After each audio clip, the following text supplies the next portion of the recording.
Hello, we are on location today. Excuse the music in the background. It's a little mini micro festival that we throw in the woods. But one of the things we were doing here was making flower crowns. A couple of weeks ago, I made a video about the kinds of flowers that we grow to dry to make flower crowns. I'll reference the video here. And we're finally doing it. So I dried all these flowers for weeks in a dark, warm, dry place. And now we finally get to play with them. So the first thing I did was kind of start cutting up and separating the flowers so that you could choose them by color and by size. And I finally got to the point where I chose the ones I want to make for this flower crown. It'll be my fourth flower crown today. The supplies that you need are these like wire, I can't remember what they're called, but we can link them. And floral tape, floristry tape, and your dried flowers. And if you suck at floristry tape, like some of us do, maybe a hot glue gun. But I think I finally have got my flow. So I chose to get 16-inch wire thingies and do 2 of them per head because 16 inches is not enough to go around a head. But the wires are pretty skinny. So to get started, you take 3 of them. And if you were using a shorter wire, like a 10-inch wire, maybe you would do 3 sets of these. But the best strategy that I found is to grab the 3 wires together in your hand and put the floristry tape between your knees, because this is how I just get the best tension. So I'm holding them in like a triangle form, trying to get them pretty close together. And the point of this, I guess maybe they have thicker gauge wire, but I didn't find any. But the point of this is to make it a little bit more sturdy so that when you are wearing it, like I am now, and dancing around the festival like I am now, it doesn't fall apart. That being said, this is not going to last forever. So if you are looking for a more permanent solution, then I would definitely look into that hot glue gun I mentioned before. But this is pretty easy, pretty cheap, and it looks really fun. I just did a little workshop for all my friends, and so everybody around the festival behind me is running around wearing flower crowns. It's also a cowboy theme, so we've got flower crowns adorning cowboy hats. Pretty fun. So you'll see that I'm just kind of like twisting the 3 wires between my hands as I hold the tape taut. I'm overlapping the tape by like 1/2 to 3/4 sometimes, and the tension on the tape, like the pulling and layering of the tape, it sticks well to itself. I think the pulling like activates the adhesive in it, and so then I'm left with this nice, beautiful, thicker piece of wire that's covered in floristry tape. So I already did that with these 2 other ones right here. So we'll get started with those. This is kind of the issue with floristry tape, is that sometimes it doesn't stick at the end. But I'm just going to overlap it. I've done this a few times, so I know that about this much is a good overlap for me.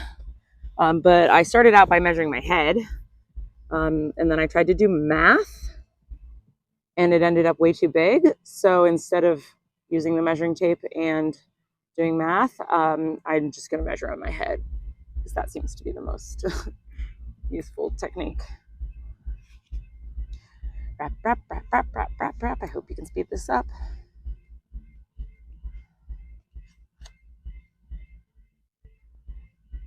And in this spot, you have a nice thick overlap, and that might feel weird at first, but we're going to cover it with flowers, so it's fine. I like this twist method. It's working well.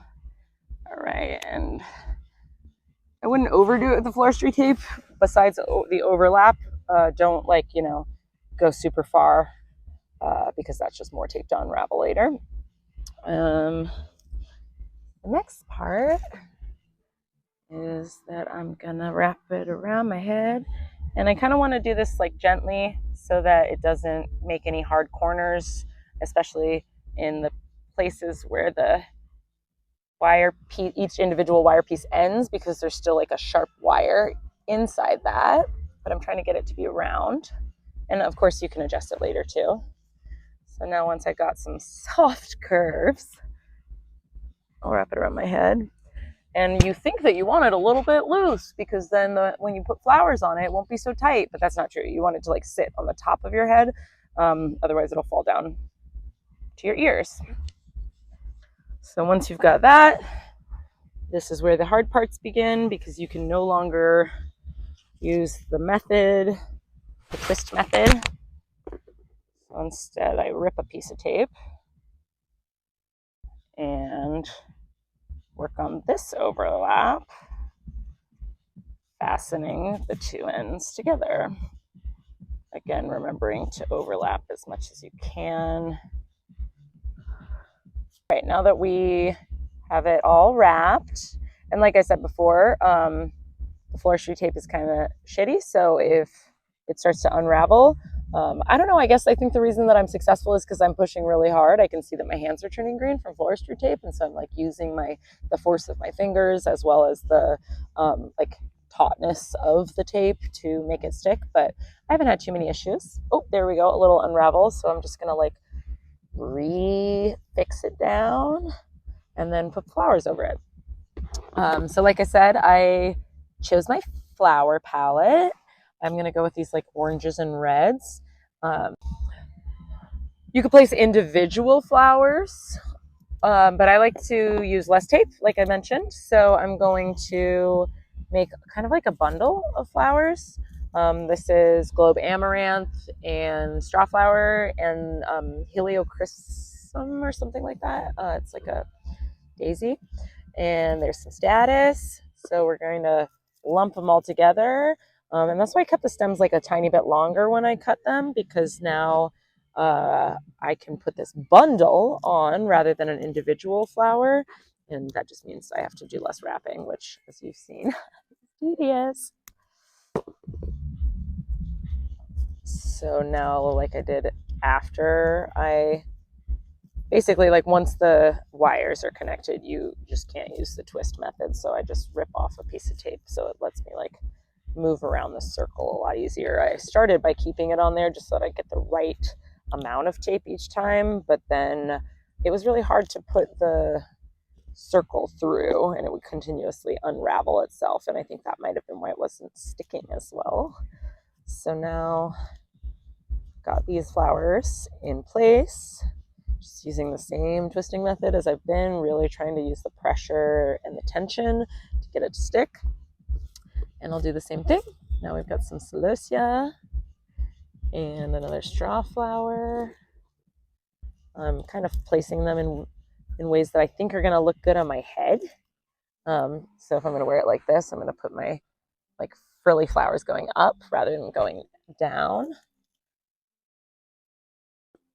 And when I dried these flowers, I de-leaved them for the most part. But if you have a bunch of leaves on here, you should take those off because they're going to just fall off anyway and get in the way of the forestry tape.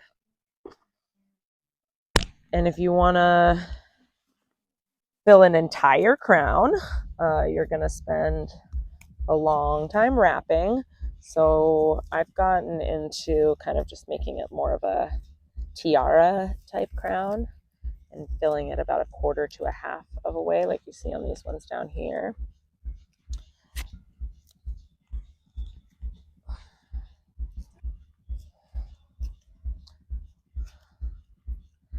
Depending on what flowers you have, you might choose a complementary color pattern, like purples and yellows, or I guess greens and reds. But I like a monochromatic palette for the most part. So like this one I did mostly pinks, mostly purples, and then a little bit of the contrast here with the reds and yellows. And that's kind of what I'm going for here because I ended up really liking that. But I added a little bit of white on that one too. And so I would keep going down and then afterward wear it like a crown.